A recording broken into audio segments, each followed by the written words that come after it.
Yeah, yeah. Oh, yeah. How was it? Nah, it was scary though. Don't let me fool you. Mm-hmm. Don't let me fool you. It was scary? Yeah, let me tell you what's crazy though. So we in the house, 13 of us, right? We're on the second floor. 13? 25 feet of water. And I got my whole family now. Not just playing. Really what happened is just, I don't know, I can't explain, Katrina. You would have to be there. Like, things you didn't expect could happen from nature was happening. Dumpsters flying from the wind, water picking up like 25 feet within an hour. It was crazy, and it sounded like the end of the world. You seen the end of the world. I cried my last tears. Like, that was the end of fear of death for me, because there's nothing you could do to avoid it. So that helped me cope with death. I'm not like desensitized to people dying, but as far as my life, like, I just know it could be over for me any day. So I just live. That helped me live a better lifestyle. How old were you? I was 8 years old. You was a I was 7 with ballsy my 8-year-old. daddy. You was balls. You was balls. I couldn't. They can hold you down? I ain't even gonna say what I want to say. I can't say what I want. Yeah. Okay, I feel you. Yes, you can. You can say whatever you want. George Bush blew the levees up. Is that what happened? That's okay. I'm serious. That really happened. Like, it's So it was basically the dam, right? Or, so something equivalent to a dam. No. Levees. They tried to drown us, but you can't fuck with the N.O. What? Oakland got some bad motherfuckers. What? They got the Huey P's in Oakland. I just read Revolutionary Suicide. He was talking about coming of age as well. What did he say? His coming of age, he's from West Oakland. He grew up on 18th and Brush, I believe. Yeah, That's around the corner. Yeah. Near the bottoms. Yeah. He just was talking about like how his neighborhood was. It was like just about being tough. There was a lot of fist fights. Really, I want to finish. young men was just trying to, remind people, because it was so attacked in the world outside of their community. Within their own community, they needed to reassure like they were men. So that's why they fought so much. They needed some reassurance. Would you say that, because I actually watched this funny video on Twitter, and it was basically these two dudes fighting. You could tell they was in the country. So have you seen it? Yeah, when he was like, he's like, two-piece, Mr. Two-Piece did, oh boy. Yeah. He slid, yes. Yeah. Okay, that was funny. I watched that before you came. But okay, so anyways, I was watching that, and it was beautiful because they were fighting. And we don't see a lot of that in Oakland. Like, I don't remember the last time I saw a fight. I think the last time I saw a fight was in elementary school. Like, that was the last time I saw a fight. So, which then leads me to, would you say the first body that you catch essentially is your rite of passage? Talking about murder? Yeah.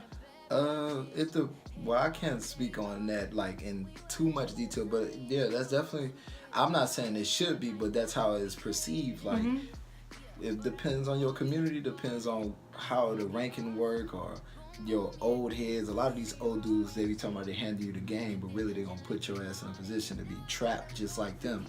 So they, they'll have you commit a murder that they wouldn't do for themselves. And then now you are an OG, you're a gangster, you're a young, you're a baby gangster, you're official to them. So if you feel like you gotta prove yourself to a motherfucker for them to accept you, that's not your people. Because if they really say that again. If you feel like you gotta prove yourself for a motherfucker to accept you, that's not your people. If they really love you, they wouldn't put you in that position for you to lose your life like that. And you're gonna lose your innocence. You know what I mean? If you ever committed a crime, if you've ever hurt someone, you know that it weighs on you. And Yeah. Exactly. And even just knowing about a murder can weigh on you. So just imagine being the person that actually committed. That's a lot. So that brings me to, what really is a coming of age. And like, I honestly want my viewers out there to really reflect, my jammies reflect, what moment in your life really triggered that, okay, I'm an adult moment? Like, when did you have that? When would you say you had that? The Katrina situation, or? Nah, I've always felt like I was, because I hung out with a lot of older dudes coming up, right? I'm from the A-Ward, like, that community, we was tight-knitted. That's Louisiana, Africa, for real. Yeah. But I always hung out with older cats, and I've been, like, outside my whole life. My mom was always work, my daddy got killed, and just the neighborhood raised me in a sense. But real coming of age for me is when I graduated high school. I played football my whole life. Yeah. That's what kept me out of trouble. But when I went broke and nobody had nothing for me, it was just like, I'm driving down 35th and my car go on E. and I had no one to call to put some gas in my tank. And I was just sitting on the side of the road like, damn, like, I'm really fucked up. And that just changed my life forever. Like, I promised myself I'll never get that low again. So that was my coming of age. That actually, I had a moment when I thought about selling drugs. Me out of all people. Yeah, it happened. No, it happens. I could really be a good one too. No, because I just snitched on myself. but no, like I had a moment and I was like, fuck, I need some money. And I was thinking about, because where I come from, like it's an option. It's not an option. It's just how I was raised. I wasn't raised to look at selling weed as an option, because I've had people in my family go to jail for it. So it was presented to me like, okay, it's obvious that you shouldn't do this. So I remember thinking like, okay, I can sell weed. And I was just like, oh. And you caught you. I caught myself because I was there. I was like, ooh, I was thinking about it too. What's the name of my business? What's the name? Like really thinking about it. And I was just like, I don't ever have to scoop that low. I don't ever have to. And not saying anyone who sells weed, you're low. You're not. But like for me and who I am and where I'm positioned in the world right now, that is not something that I have to resort to. So the game I got for cats, if you hustling, no matter what you're doing, just have a plan to make it bigger than some street shit. Like, have a plan to legalize your money, because them people coming. Like, every baller got a day. If you from the ghetto, you done seen niggas rise and fall. The local crackhead was a baller back in the day. So have a plan to get out the streets if you gonna be hustling. And let that, and if that's not, listen, do that, because I do see the cycles, you know, and like it's interesting, even in my own community, living in West Oakland, shout out Lower Bottoms, Fotiana Campbell, to be exact. But don't pull up unless I tell you to. All right, but no, in terms of just looking at like the young people within my community, because I didn't really run the streets in West Oakland, like that just wasn't me. My mom didn't play that. I didn't run the streets, so seeing like all the other kids run the street and seeing where they're at now, it's like, damn, you're standing on the corner just like how the dope fiends are standing on the corner. And it's sad to watch that, like a new generation like come in. And I even try to tell him, like the people that I see that I know, like that's my age, that's hanging out in the corner, like, what's up? What you doing? Wasn't you just modeling? What's up with that? Get back to that. Get back to that you. Because that's not who you really want to be. So yeah. But for me, I would say that my coming of age was paying bills. When I started paying bills is when I realized that I was grown. Like bills, like over 900. Almost melted in my face. Yeah. And it don't seem like a lot. Like, I don't look at money as being a lot, but because it's not that serious to me. Money's not that serious. It's like the value we put on it is serious, but 900 is a lot if you don't have it. I mean, granted, that could have been $900 to go towards Fashion Nova or any other store I like to buy stuff from, some hair even, but I put it towards my overhead. I put it towards where you see me at right now, because I know that at the end of the day, this is all I have. So my coming of age was when I started paying bills, and I realized that, like, okay, I actually have to like provide for myself in the world. So I would definitely say when I started working and started paying bills, that was my coming of age. It's like, I'm not spending money on Fritos and Takis. I'm spending my money on bills, okay? Yeah, so that was mine. So make sure you guys share yours with me. Tweet me on Twitter at Jalen M to let me know, because that's actually a topic that I feel that we do not talk about. It's like when you've had that moment in your life, because because you can be 30 and just have your coming of age. You could be 12 and have a coming of age. It really doesn't matter. But as long as you know what that moment was in your life that shifted you from being a kid to an adult, hold on to that. Identify that. Remember that, because that's a very pivotal moment in your life, and you will never be the same. So remember that. Facts. Y'all better listen to Jalen. Facts, you'll never be the same. So yes, fast forward, rewind, national disaster. So you shared your experience being in Katrina.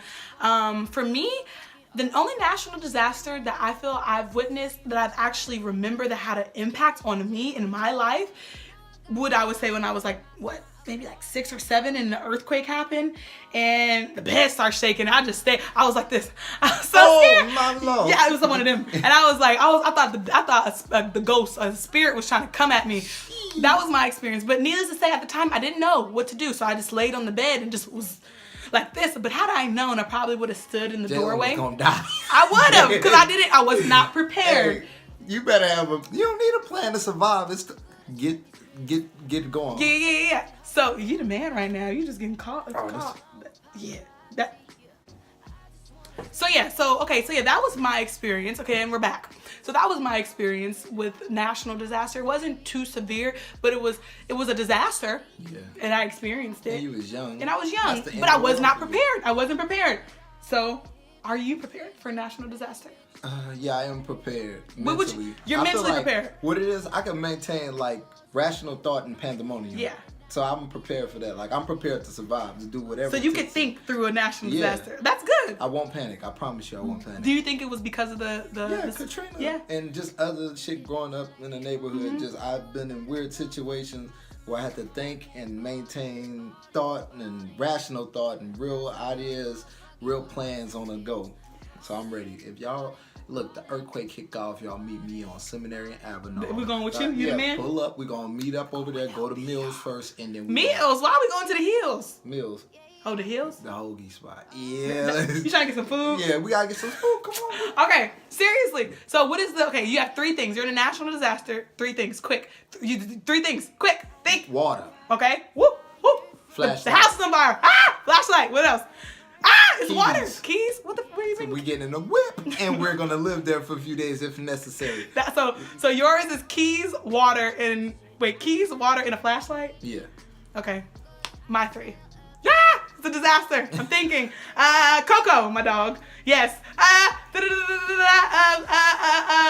Shoot, my phone.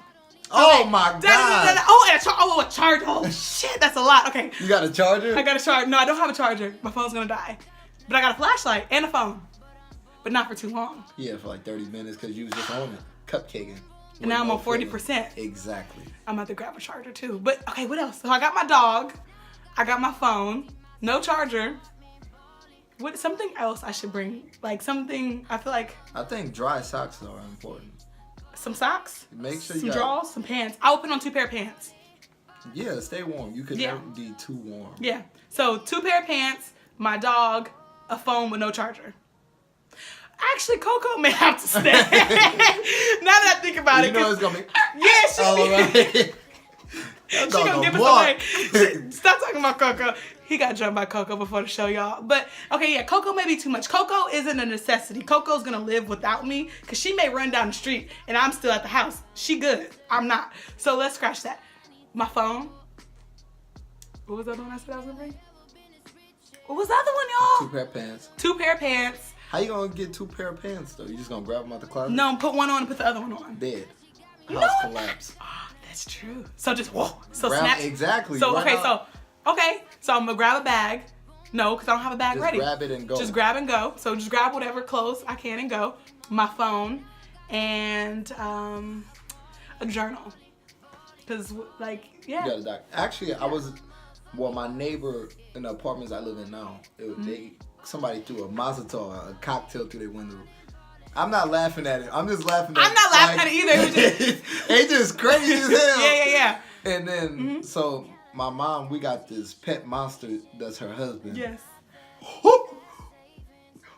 That's not nice, LV. But anyway, Yes. he woke us up. Dog, Yes. I'm really Spider-Man, Batman, the Black Panther, all that. I jumped down the staircase and walked outside, straight do-rag, sweats, and jacket on. Where was you going? I got out the house. I wish it was catching on fire too. So what did you bring? Jacket, do-rag, sweats. Would you even dipping though?